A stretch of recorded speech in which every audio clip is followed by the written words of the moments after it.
بسم الله الرحمن الرحيم وبه نستعين إنه خير ناصر ومعين وصلى الله على سيدنا ومولانا بالقاسم محمد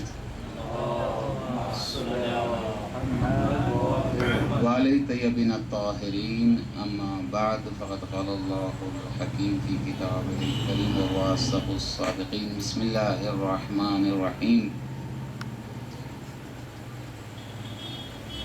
وَلْتَكُن مِّنكُمْ أُمَّةً يَدْعُونَ إِلَى الْخَيْرِ يَأْمُرُونَ بِالْمَعْرُوفِ وَيَنْهَوْنَ عَنِ الْمُنكَرِ وَأُولَئِكَ هُمُ الْمُفْلِحُونَ۔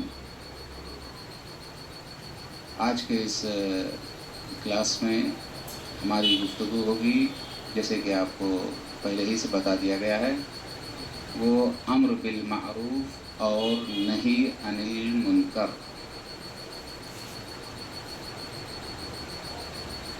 دیکھیے، اگر آپ روایت کا مطالعہ کرتے ہیں تو آپ کو اس کی اہمیت کا بخوبی اندازہ ہو جائے گا کہ تمام واجبات میں اس امر بالمعروف اور نہی عن المنکر کی کتنی اہمیت ہے۔ یہاں تک بتایا گیا ہے کہ بہت سارے واجبات کا دار و مدار اس واجب پر ہے، یعنی اس واجب پر عمل نہ کیا جائے تو بہت سارے واجبات ترک ہو جاتے، چھوٹ جاتے۔ اس پر عمل کرنے سے بہت سارے واجبات پر عمل ہو جاتا۔ اسی طرح سے نہی عن المنکر، یہ دو الگ الگ واجب ہیں، ایک ہے امر بالمعروف اور دوسرے ہے نہی عن المنکر۔ یہ دو الگ الگ چیزیں ہیں اور الگ الگ واجب ہیں۔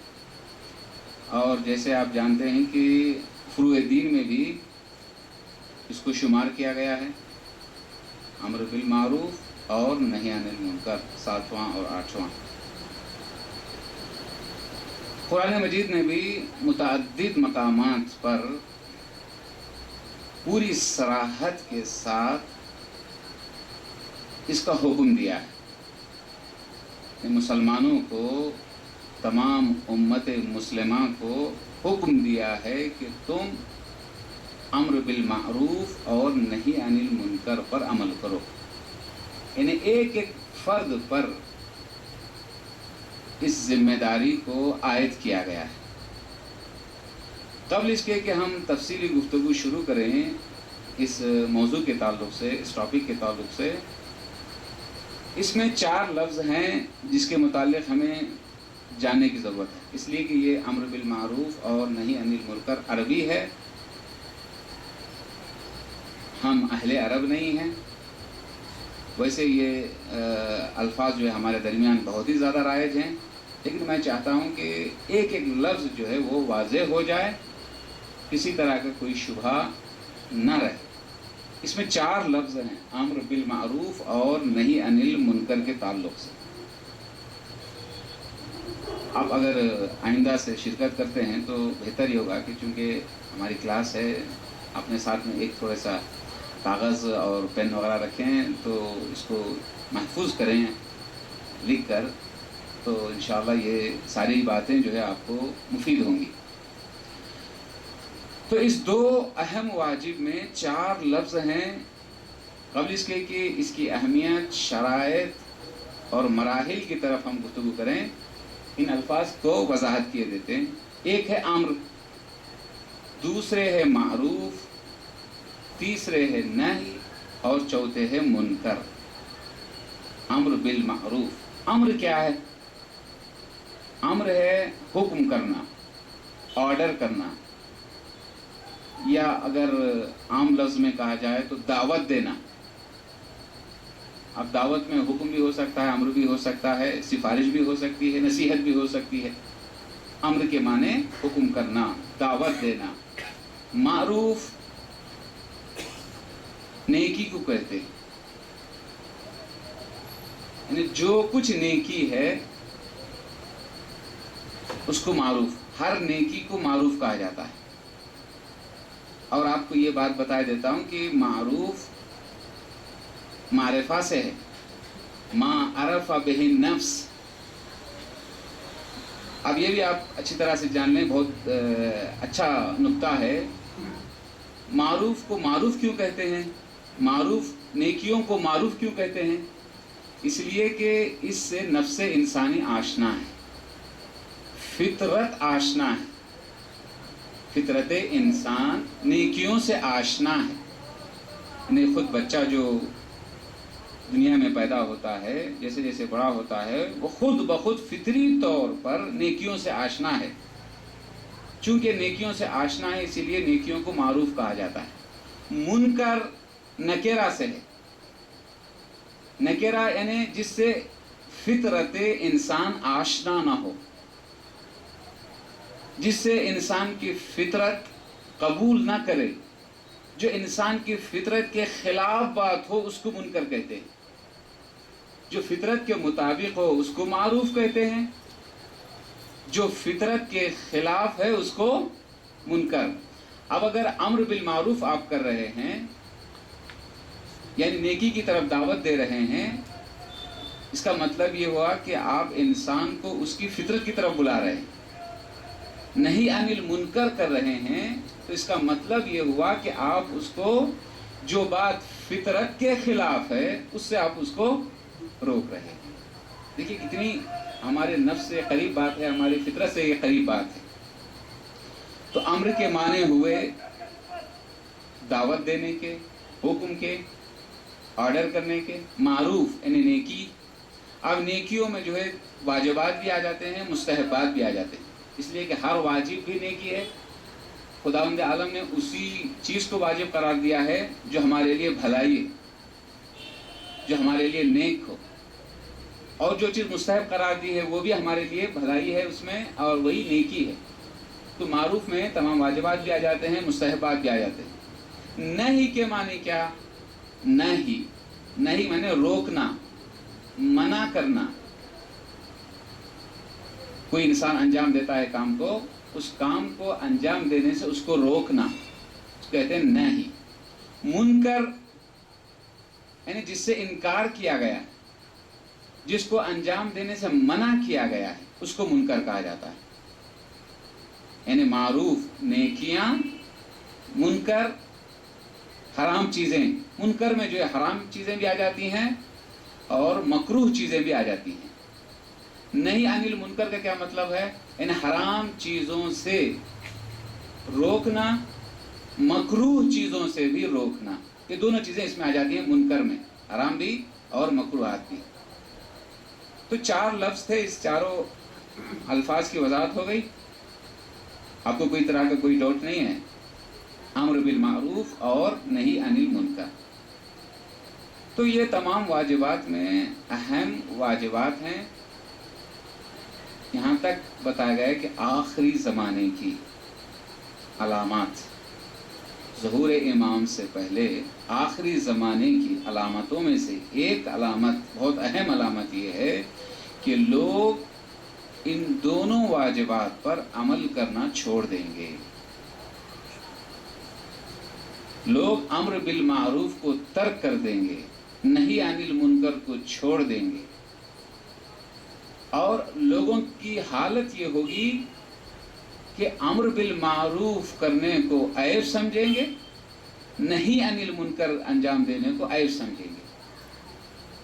کم و بیش بعض مقامات میں آپ اس طرح کی چیزیں دیکھنے کو ملیں گا آپ کو کہ لوگوں میں یہ چیز رائج ہو گئی ہے کہ نہیں صاحب، ہمیں بس اپنے آپ اچھے ہونا ہے، ہم کو مومن رہنا ہے، ہم کو اچھے رہنا ہے، مجھے نیکی انجام دینی ہے. لوگوں میں تو یہ بات بہت زیادہ زبانوں میں رائج ہو جاتی ہے کہ میری قبر میں وہ نہیں آئیں گے، ان کی قبر میں میں نہیں جاؤں گا. ان کے اعمال ان کے ساتھ، میرے اعمال میرے ساتھ. یعنی یہ کہاں سے یہ بات فکر پیدا ہوئی؟ یہ فکر شیطانی فکر ہے، یہ منافقوں کی فکر ہے. یہ غیر دینداروں کی فکر ہے جو مومنوں میں آ گئی کہ نہیں میرے عمل میرے ساتھ، اس کے عمل اس کے ساتھ، مجھے کسی سے لینا دینا نہیں ہے، مجھے صرف اپنا خیال کرنا ہے، مجھے خود اپنے آپ کو اچھا بنانا ہے، میں نیک بن جاؤں، میں مومن بن جاؤں، یہ بس کافی ہے، دوسروں سے کیا لینا دینا ہے، میں کسی کو کیوں روک کے خراب ہوں۔ یہ بات جو ہے معاشرے میں آپ کو دیکھنے کو ملے گی، جبکہ خداوند عالم نے اس کو ہر ایک مسلمان پر واجب قرار دیا ہے ہمیشہ۔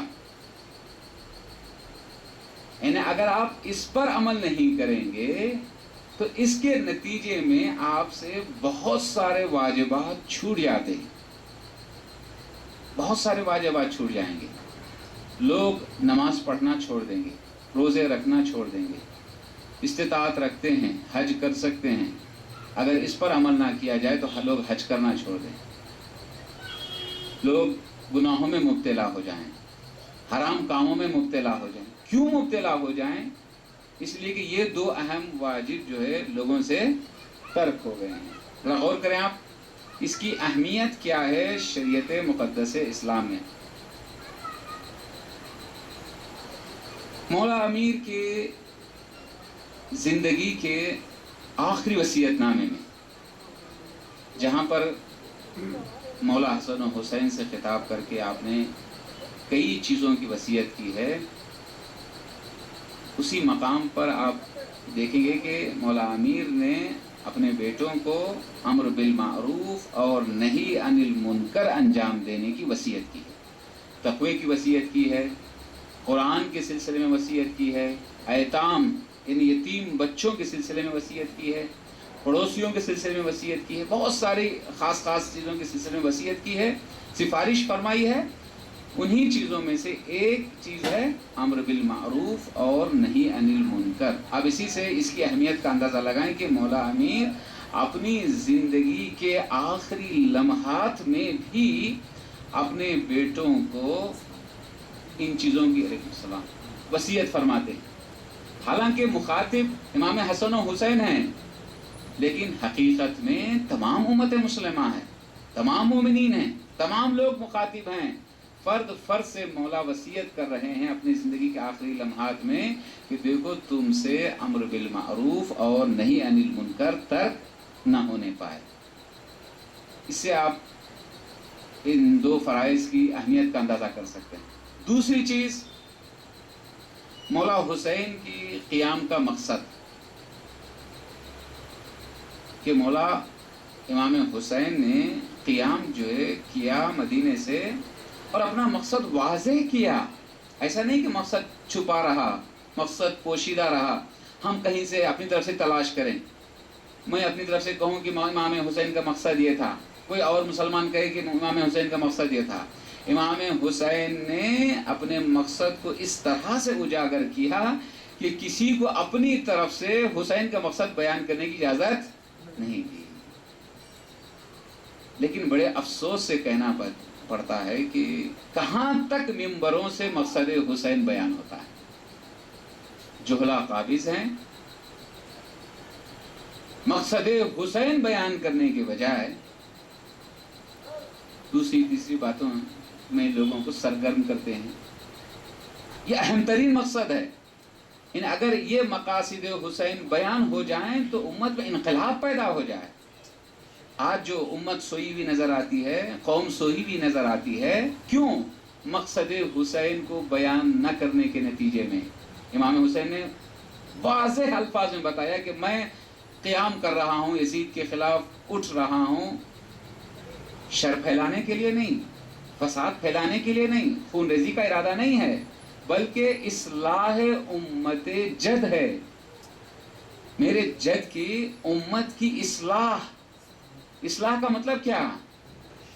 امر بالمعروف کرنا، ارید ان آمرا، پھر وضاحت کے ساتھ فرما، ارید ان آمرا بالمعروف و انہا عن المنکر، میں چاہتا ہوں کہ اپنے قیام کے ذریعے سے امت میں جو یہ دو فرائض ختم ہو گئے ہیں، اس کی اہمیت ختم ہو گئی ہے، اس پر کوئی عمل نہیں کرتا، تو میں ان دو فرائض پر عمل کرنے کے لیے قیام کر رہا ہوں۔ اگر امت مسلمہ یزید کے زمانے میں ان فریضوں پر عمل کرتے تو یزید بادشاہ نہ ہوتا، لوگوں میں برائیاں نہ پھیلتی، لوگ قتل حسین کے لیے آمادہ نہ ہوتے، دین اس طرح سے پامال نہ ہوتا جس طرح سے پامال کیا گیا۔ ان دو عظیم فرائض پر عمل نہ کرنے کا نتیجہ ہوا کہ یزید جیسا ظالم و جابر بادشاہ حکمران بنا، لوگوں میں برائیاں پھیلی، اچھائیاں ختم ہو گئی، نیکیوں کا مذاق اڑایا جانے لگا، اسلام ختم ہو گیا، صرف نام رہ گیا، باقی اور کچھ نہیں رہ گیا۔ اسی لیے مولا امام حسین کو قیام کرنے کی ضرورت پڑی۔ بہت تفصیلات ہیں، ایک ایک منزل پہ رک کے اگر وضاحت کی جائے تو ایک ایک کلاس ہو جائے، ایک ایک پوری مجلس ہو جائے۔ میں ذرا سا سرسری نگاہوں سے گزروں گا تاکہ بہت سارے مطالب ایک ہی کلاس میں بیان کیے جا سکیں، تاکہ ایک مرحلے تک آپ کو پہنچا سکوں۔ لیکن افسوس سے کہنا پڑتا ہے کہ ان دو واجبات پر عمل کرنا چھوڑ دیا گیا۔ کیا عمل کرنے سے ہم بچے رہیں گے؟ عمل نہ کرنے سے ہم بچے رہیں گے؟ اگر ہم چھوڑ دیں گے تو کیا ہم محفوظ رہ جائیں گے؟ ہم نے کسی سے نصیحت نہیں کی، کسی کو دعوت نہیں دی، تو کیا ہم محفوظ رہ جائیں گے؟ نہیں، آپ بھی اسی عذاب میں مبتلا ہوں گے جس عذاب میں برے لوگ مبتلا ہو رہے ہیں۔ قرآن میں پڑھیے، بہترین واقعات موجود ہیں، بہترین قصے موجود ہیں، اور قرآن میں خداوند عالم نے جو واقعات بیان کیے ہیں، جو قصے بیان کیے ہیں، وہ اس لیے نہیں بیان کیے ہیں کہ ہم ان کو سن کر اپنا وقت گزاریں، ان کو سن کر مزے لیں، یا ان کو سن کر دل کو بہلائیں۔ یہ مقصد نہیں ہے۔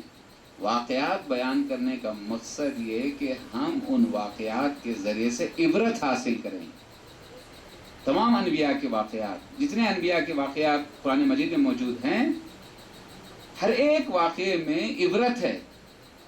ظالموں کے واقعات بیان کیے گئے ہیں، اس میں بھی عبرت ہے۔ ان واقعات میں سے ایک واقعہ ہے اصحاب سبت کا، سین بیت سبت، اصحاب سبت یعنی شنبے والے، ہفتے والے، سیٹرڈے والے۔ اس لیے کہ اگر آپ قرآن کا مطالعہ کرتے ہیں تو آپ کو محسوس ہوگا کئی مقامات پر اصحاب الجنہ، اصحاب النار، جنت والے، جہنم والے، اصحاب الیمین، اصحاب الشمال، دائیں ہاتھ والے، بائیں ہاتھ والے، اس طرح کی اصحاب کہف، اصحاب فیل، اس طرح کے واقعات آپ کو ملیں گے۔ ان واقعات میں سے تمام واقعات کی طرف اشارہ کرنا نہیں ہے، اس واقعے کی طرف جو ہمارے موضوع سے بالکل مربوط ہے۔ اصحاب السبت، شنبے والے، ہفتے والے، سنیچر والے۔ یہودیوں میں سنیچر مقدس دن ہے، جس طرح سے ہمارے ہاں جمعے کا دن مقدس ہے، اسی طرح سے یہودیوں میں جناب موسیٰ کے زمانے میں بھی سنیچر کا دن، سیٹرڈے کا دن جو ہے وہ مقدس تھا، بہت محترم تھا۔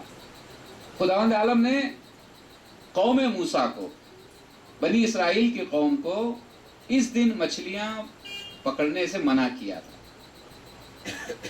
منع کرنے کے باوجود، انکار کرنے کے باوجود لوگ جو ہے مچھلیاں پکڑنے میں مبتلا ہو جاتے تھے، یعنی حرام کام انجام دیتے تھے۔ خداوند عالم نے جب عذاب نازل کیا تو صرف حرام کام کرنے والوں کو نہیں، اس میں 3 گروہ تھے۔ ایک گروہ حرام کام انجام دینے والا، منکر، نہیں انل منکر، انہیں منکر کو انجام دینے والا۔ دوسرا گروہ خاموش، اچھے تھے، وہ حرام کام انجام نہیں دیتے تھے، خاموش تھے، نہیں انل منکر انجام نہیں دیتے تھے۔ تیسرا گروہ جو نصیحت کرتے تھے۔ لیکن جب عذاب آیا تو کن پر آیا؟ اصحاب السبت پر، یعنی جو لوگ حرام کام انجام دیتے تھے، منکر انجام دیتے تھے، گناہ کرتے تھے، ان پر بھی عذاب، اور جو لوگ خاموش تھے ان پر بھی عذاب. خدایا ان پر کیوں عذاب؟ وہ تو فعل حرام نہیں کرتے تھے، وہ تو منکر نہیں انجام دیتے تھے، وہ تو گناہ نہیں کرتے تھے، ان پر کیوں عذاب؟ تو خدا کی جانب سے یہ ندا آئی، ان پر عذاب اس لیے کہ انہوں نے لوگوں کو حرام کام سے روکا نہیں، نہیں عن المنکر انجام نہیں دیا، جس کے نتیجے میں ان کو بھی عذاب میں مبتلا. پانچویں امام محمد باقر علیہ السلام کی حدیث ہے،